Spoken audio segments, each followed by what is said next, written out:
Hola, buenos días. Soy Daniel Herrero y en este vídeo vamos a hablar sobre el reconocimiento de texto. El objetivo de este vídeo es de carácter técnico. Existe un vídeo anterior en el cual se hace una descripción funcional de para qué sirve el reconocimiento de texto. Ahí tenéis el enlace.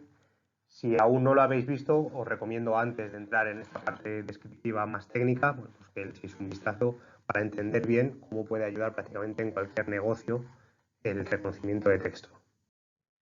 Bueno, entrando ya en materia, de esto del reconocimiento de texto no es algo de lo que se empieza a hablar ahora.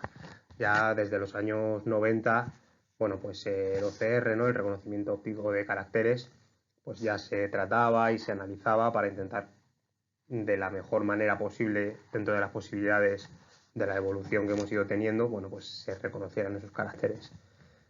¿En qué punto nos encontramos ahora?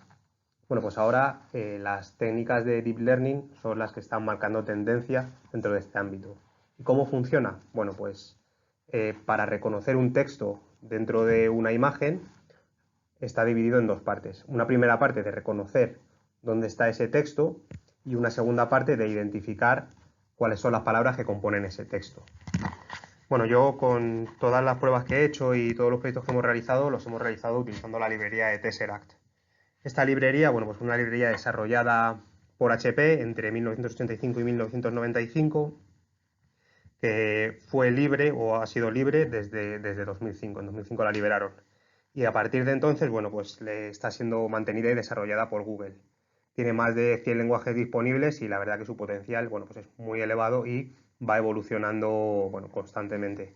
De hecho, el detalle de cómo funcionan las redes que voy a hacer a continuación, bueno, pues está basado en el Tesseract 4.0 que, bueno, pues hace unos meses que está disponible.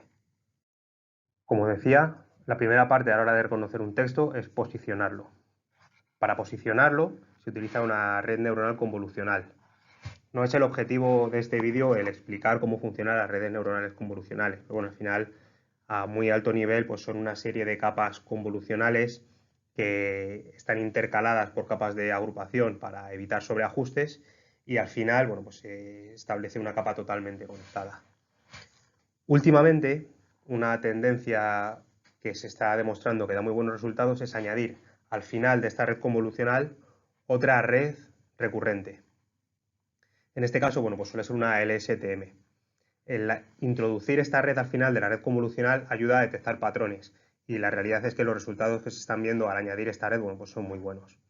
Después de estas dos redes, digamos, pues está el generador de grid, a partir del cual, bueno, pues se posicionan los puntos exactos en los que se identifica que hay texto, para después poder extraer ese texto y pasar a la siguiente parte de identificación.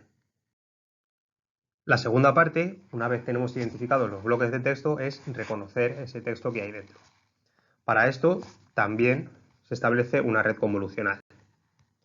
¿Cómo funciona esta parte? Bueno, pues lo que se hace es establecer diferentes muestrarios, es decir, cambiar el formato de los datos de entrada para que según esté entrenada la red le resulte más fácil o más difícil identificarlo. Bueno, pues para eso se cambian los tamaños, muy importante binarizar, es decir, que sea blanco sobre negro, quitar todo aquello que pueda generar ruido para identificar ese texto.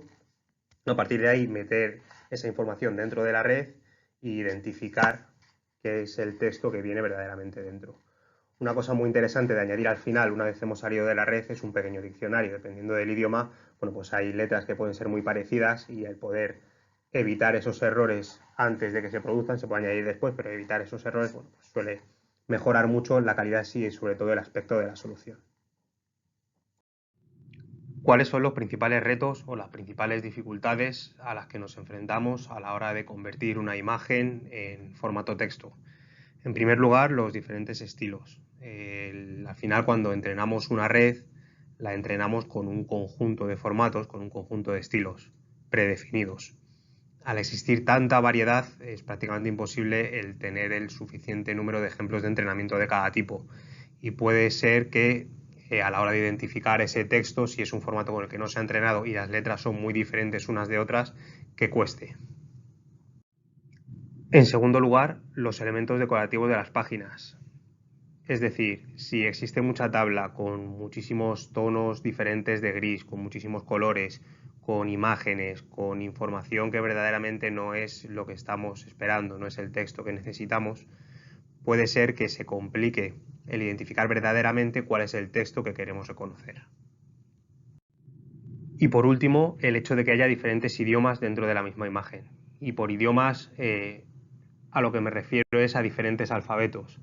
Si mezclamos, por ejemplo, el alfabeto romano con kanjis dentro de la misma imagen, la manera que hay para identificar ese texto es primero identificar el alfabeto, todas las palabras de alfabeto romano que existen en ese texto y después identificar todas las palabras con el alfabeto de kanjis o el alfabeto que sea.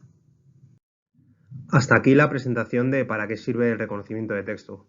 Bueno, espero que os haya resultado interesante y bueno, pues si tenéis cualquier duda o cualquier comentario es bienvenido, ponerlo en comentarios y lo discutimos y bueno, si os ha gustado por favor recomendarlo. Muchas gracias y un saludo.